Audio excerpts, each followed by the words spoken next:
Videos اپنا نام لکھ کر شیئر کرنا۔ میں ایک دو اسلامک گروپ اور یوٹیوب چینل چلا رہا ہوں جس میں علماء کی ویڈیوز وغیرہ شیئر کرتا ہوں۔ اس میں میں اپنا نام اور موبائل نمبر بھی لکھ دیتا ہوں۔ کیا اپنا نام لکھنا صحیح ہوگا؟ اس سے ثواب ختم تو نہیں ہو جائے گا؟ صدام بلوچستان سے نہیں بھائی، ختم نہیں ہو جائے گا۔ اس میں کیا ہے، آپ اگر شیئر کر رہے ہیں اور علماء کی طرف سے آپ کو ان کی ویڈیو شیئر کرنے کی اجازت ہے، ساتھ ساتھ اپنا نام بھی پھیلا دیں۔ ہاں، غلط نیت سے اپنا نام نہ پھیلائیں کہ اللہ نہ کرے کوئی غلط آپ کی نیت ہے کہ جب میں مشہور ہو جاؤں گا تو پھر میں الٹے کام کروں گا۔ امید ہے انشاءاللہ آپ کی ایسی نیت نہیں ہوگی۔ تو اگر کوئی غلط نیت نہیں ہے تو اپنا نام پھیلانا تاکہ پھر اس سے آپ فائدے اٹھائیں، تو اس میں کوئی حرج نہیں ہے، جائز ہے یہ۔ روزوں کی منت مسلسل رکھیں یا الگ الگ رکھ سکتے ہیں؟ محمد علی انڈیا سے، میرے بھائی کے چھوٹے بیٹے کی طبیعت بہت خراب تھی، میں نے منت مانی کہ میں 10 روزے رکھوں گا اور 5 وقت کی نماز مسجد میں پابندی سے پڑھوں گا، اور میں نے یہ نیت بھی کی کہ اگر میں نے 9 روزے رکھ کر ایک چھوڑ دیا تو دوبارہ شروع سے روزے رکھوں گا، بیچ میں ناغہ نہیں کروں گا۔ اب اس سلسلے میں کیا حکم ہے؟ کیا مجھے لگاتار 10 روزے رکھنا ہوں گے یا فدیہ بھی دے سکتا ہوں؟ محمد علی، آپ کو 10 روزے لگاتار رکھنے پڑیں گے۔ 9 رکھ کے چھوڑ دیے تو دوبارہ سے پھر 10 رکھنے پڑیں گے۔ ویسے اگر کوئی نیت کرتا ہے نا، منت مانتا ہے یہ کام ہو گیا تو میں 10 روزے رکھوں گا، تو اس پر لگاتار واجب نہیں ہے، جب چاہے رکھ لے۔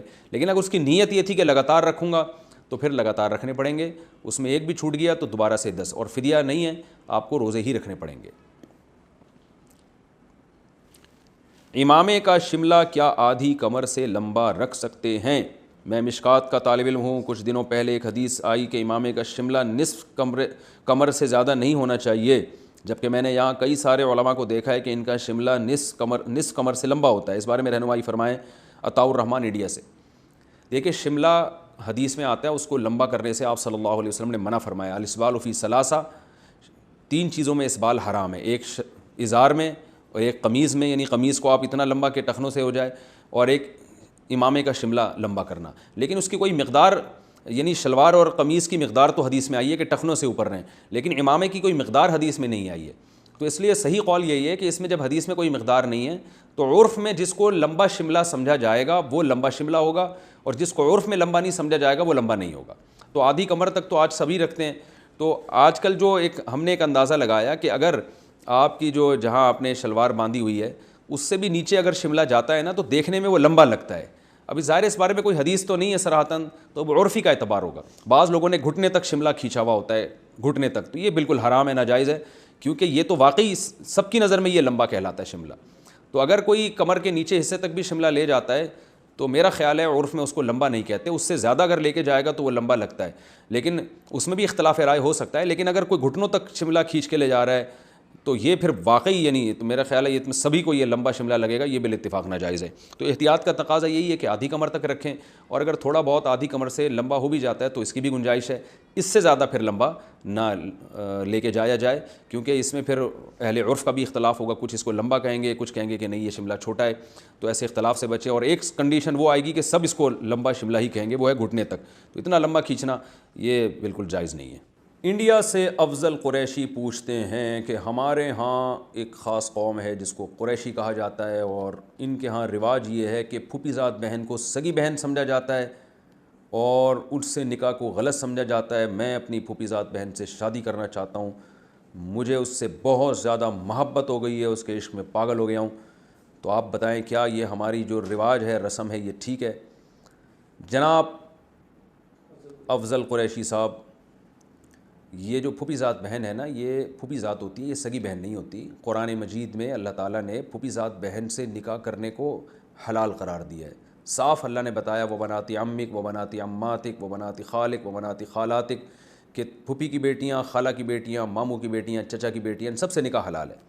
تو یہ کزن میرج تو نہ صرف جائز ہے بلکہ اسلام میں ایک پسندیدہ ہے، اس کے بہت سارے دلائل ہیں جو میں ایک شارٹ کلپ میں ریکارڈ کروا چکا ہوں، اور اس پہ جو کہا جاتا ہے کہ بچے معذور، یہ سب فضول قسم کی باتیں، تو یہ تو اچھی بات ہے۔ تو اگر آپ اپنی پھوپھی زاد سے نکاح کرنا چاہتے ہیں تو بہت اچھا رشتہ ہے، اسلام میں بالکل اجازت ہے۔ آپ کی قوم اگر ان کے ہاں رواج نہیں ہے تو یہ غلط رسم ہے، بالکل اسلام کے اگینسٹ ہے۔ آپ کے والدین کو اور آپ کے رشتہ داروں کو چاہیے کہ یہ اس غلط رسم کو ختم کریں۔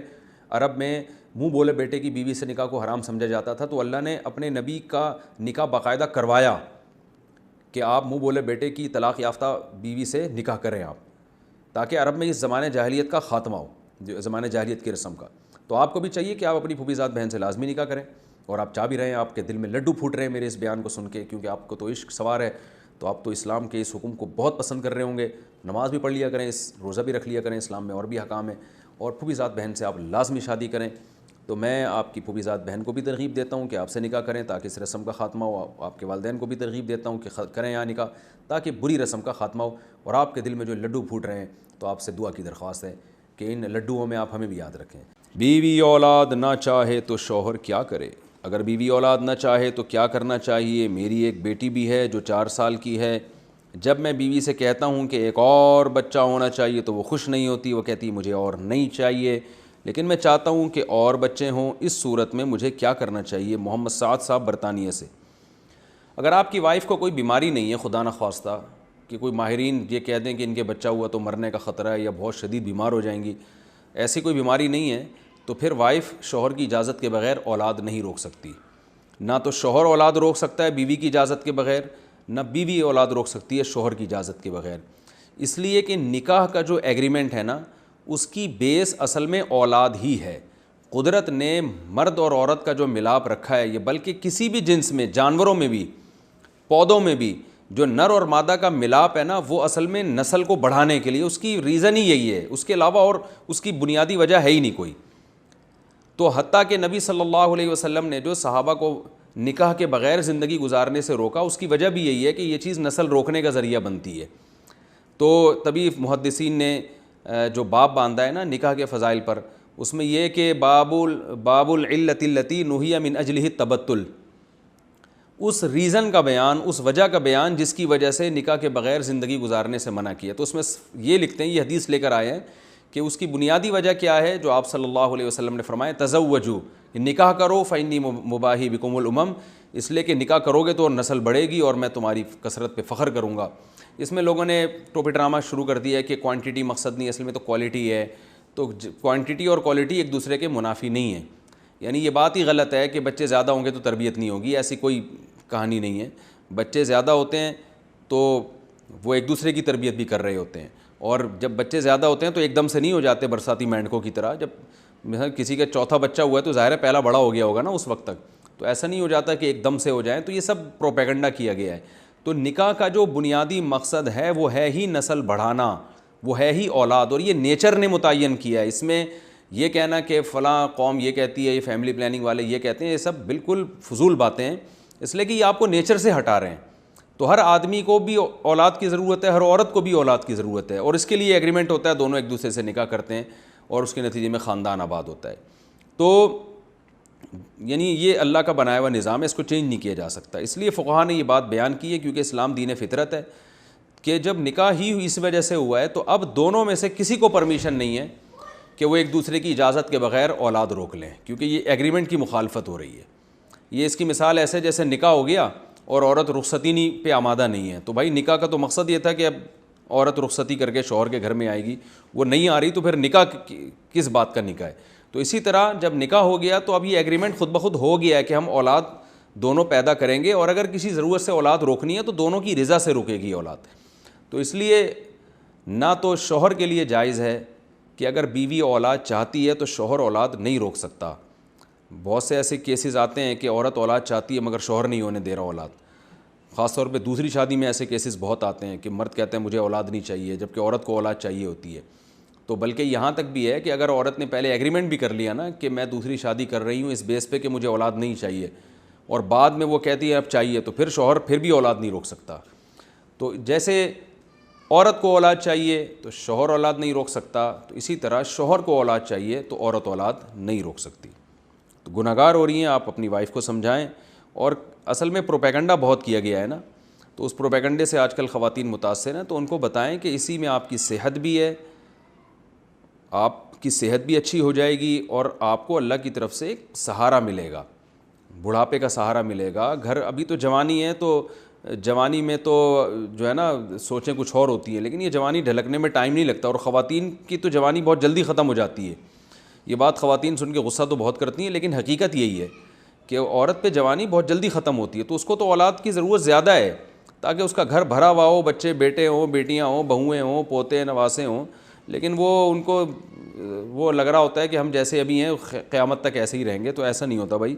فطرت سے اللہ کا واسطہ نہ لڑیں، اپنے فیوچر کو سامنے رکھیں، اولاد ملے گی. لوگ کہتے ہیں بگڑے ہوئے بچے نہ ہو جائیں، تو ہو سکتا ہے. میں اس لیے کہتا ہوں بھائی اتنے بچے پیدا کرو کہ اسپیئر میں 2-3 بگڑنے کے لیے بھی رکھو. ایک آدھ ہوا اور وہ بگڑ گیا تو کیا حشر ہوگا آپ کا بڑھاپے میں. تو اتنے بچے پیدا ہوں کہ 2-4 سدھریں گے، یعنی سارے بگڑے بھی تو کم از کم 1-2 تو سدھرے گا نا اس میں. تو اسپیئر میں جیسے ایک اسپیئر ٹائر رکھتے ہیں نا گاڑی میں، تو ایک آدھ بچے اسپیئر میں بگڑنے کے لیے بھی رکھیں کہ یار اتنے ہوں کہ 2-4 بگڑ بھی گئے تو آپ کی صحت پہ اثر نہ پڑے اس سے. لیکن پبلک کے سمجھ میں باتیں آ نہیں رہی ہیں. نہ آئے، ہمارا کام ہے پیغام پہنچا دینا. سمجھ میں آئے ٹھیک ہے، نہیں ہے تو آپ کی مرضی. آپ کے بچے زیادہ ہونے سے ہمیں کوئی فائدہ نہیں ہے، آپ کے بچے کم ہونے سے ہمیں کوئی نقصان نہیں ہے. تو آپ کے فائدے کی باتیں ہیں، سمجھ میں آ جائیں ٹھیک ہے، نہیں آئے تو بھی ٹھیک ہے.